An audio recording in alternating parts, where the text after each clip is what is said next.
सिंध छड़ो बशीर कुरैशी जी ना है, सिंध सजी सिंधी कौम जी है ऐं उन जी बका सभिनी जो गडल फर्ज है जी। छो त हिन सिंध जे अंदर सभिनी जो मुस्तक़बिल जुड़ल है।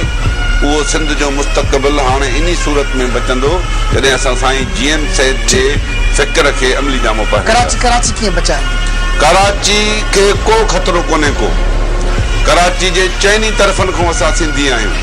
असां सिंधी पुरमन कौम आहियूं। असां विणूं नथा जेको माण्हू हथियार खणी तो चार माण्हू मारे तो वो ताक़तवर ना है, वो बुज़दिल आहे। असां चऊं था त कराची जे अंदर बगैर पार्टी फ़र्क़ जे भली केर पीपलो हुजे भली केर बि हुजे सिंधी कहिड़ी बि जमायत सां उन जो तालुक हुजे पर कराची जो सिंधी यूनाइटेड हुजणु खपे।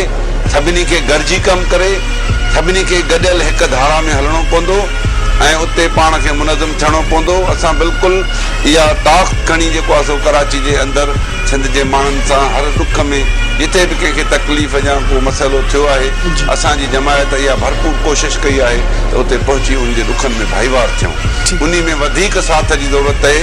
बाक़ी जेकॾहिं केरु वेही इहो ज़हन में रखे थो त कराची सिंध जी दिलि आहे, को बि गैरतमंद माण्हू पंहिंजे धरती जो हिकिड़ो इंच छॾण जे लाइ तयारु न थींदो।